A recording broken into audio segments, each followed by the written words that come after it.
Bale ito pong, si pula o yung pulang kotse, parang para sa'kin po ano, opinyon ko, parang nire-represent din po nito yung career nila. Welcome back sa ating channel. Panonoorin natin ngayon at gagawa natin ng reaction video ang bagong labas lang na music video ng Sonara na ang title ay Pula. Nagawa na natin ang reaction video, ang lyrics video nito. Ngayon mag-focus na po tayo sa visuals. Simulan na po natin ang ating reaction video. Now let's do this. 1Z Entertainment. Pula. Hey. Wow, ganda ng quality, men. Grabe yung color grading, no? Pang ano siya, parang pang pelikula yung dating, no? Yung grain niya, yung greenish ng ano ng video.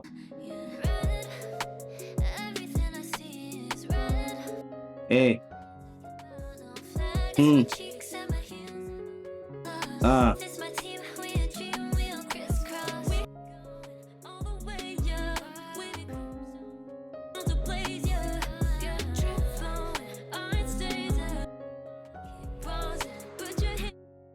Okay. Parang ano, ang dating dito naka-focus sila dun sa kotse, no? Na kulay pula, no? Parang gano'n, parang ang dating nila, eh, mekaniko type shit sila rito.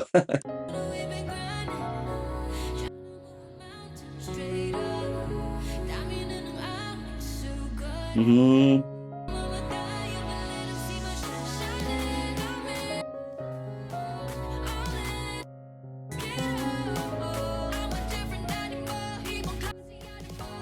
Gaganda nila, eh, 'no? Ang cute, eh. Hey.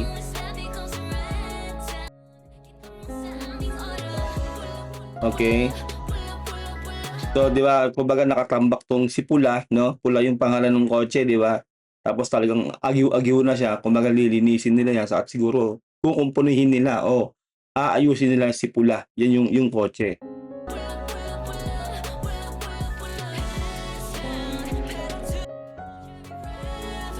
Mm. Ang kulit, eh, 'no?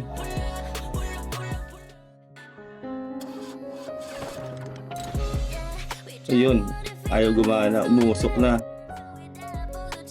Hmm, okey. Parang nage-gets ko na siya.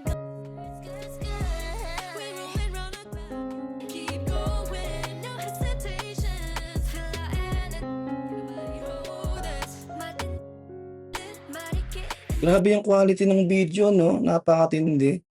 Yun nga 'no, parang pang pelikula yung dating niya, yung color grading.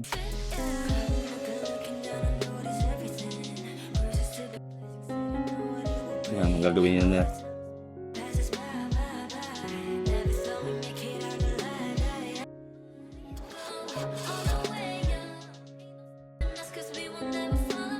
Ayaw umandar si Pula. Pagtiyagaan niyo, girls.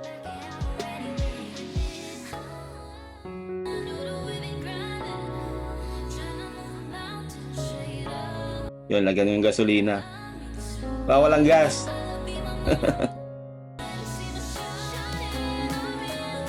Ayun na, pinagtiyagaan na nila, 'no? Tulak!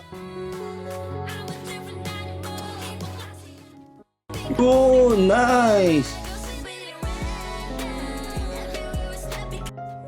Ang galing ng pagkakagawa ng music video.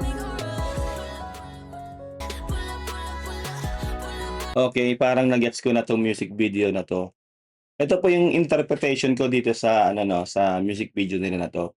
Bale ito pong, si Pula o yung pulang kotse, parang para sa'kin po ano, opinyon ko, parang nire-represent din po nito yung career nila 'no, na kumbaga pinagtulong-tulungan nila 'to na paandarin 'no. Kumbaga ito yung magiging ano nila, biyahe nila patungo sa pag-abot ng kanilang pangarap, itong si pulang kotse 'no. Ang galing, galing lang nun. Yun po yung pagkaka-interpret ko rito, itong pulang kotse, ito po yung magiging career po nila bilang girl group 'no. Una 'di ba parang stagnant siya, eh, 'di ba parang gano'n. Siguro ang interpretasyon ko dun siyempre bago pa lang silang artist, 'di ba? Tapos siyempre hindi pa umaandar 'yan, 'di ba? Hindi pa umaandar yung kotse. Ngayon, kinukumpuni nila kumbaga yun yung training nila, nagte-training sila, 'di ba? Ginagawa nila lahat, 'di ba? Correct me if I'm wrong, alam ko 'di ba, nagkaroon sila ng 2 years training, 'di ba, diyan sa 1C Entertainment. Tapos yun nga, nagkaroon na nga sila ng nag-pre-debut na sila, 'di ba?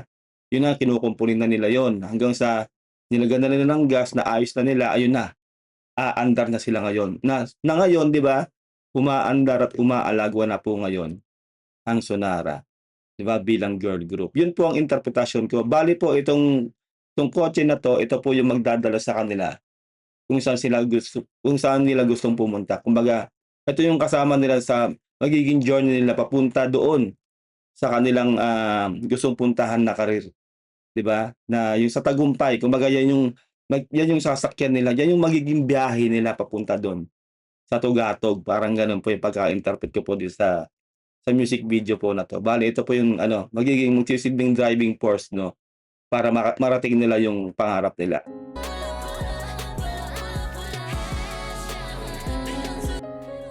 Hey,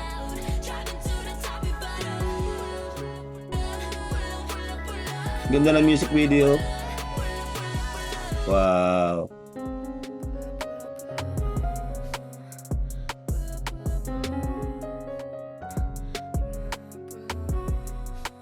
Basta gano'n yung pagkakaunawa ko dito sa music video, 'no.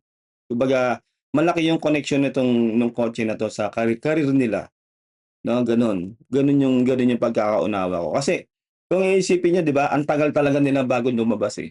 At siyempre nagulat nga tayo na bigla palang may girl group ang 1C Entertainment at ngayon talaga sobrang putok na rin ang kanilang pangalan. Kahit saan na sila magpunta ngayon kilala na ang Sonara, 'di ba? Sobrang nakakagulat talaga yung nilabas nila yung Tabi, 'no? 'Di ba isipin niyo yung Tabi wala pang 1 month nun nag 1 million views na siya sa YouTube, 'di ba? At sa mga streaming platform lalo sa Spotify ilang milyon na, 'di ba, inabot yung streaming ng ano, ng Tabi. Kaya ngayon para sa'kin talaga ito nire-represent po talaga nito yung magiging journey nila sa career nila bilang girl group.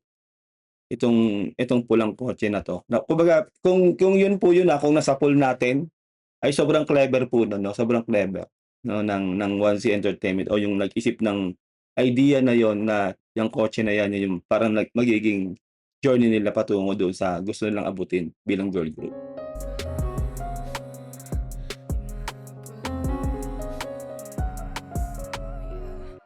Wow! You win, continue, restart. Ayun na, 'di ba? Tapos 'di ba umandar na sila, yan na yung simula na ng journey nila yan, 'di ba? Para abutin yung mga pangarap nila bilang girl group, 'di ba? Gano'n po yung pagkaka-interpret ko, ewan ko kung parehas tayo. Gumana na siya, 'di ba, si Pula. Wow! Ayun, sana nagustuhan niyo ang ating reaction video dito sa music video ng Zonara na Pula. Anong interpretasyon mo dito sa music video na 'to? I-comment mo diyan sa baba. At yun, sana nag-enjoy kayo sa ating reaction video. Huwag mo kalilimutan na mag-like sa ating video. Huwag mo rin kalilimutan na mag-subscribe dito po sa ating channel. Mag-iingat kayo lahat. Till next time, God bless and peace out. Bye.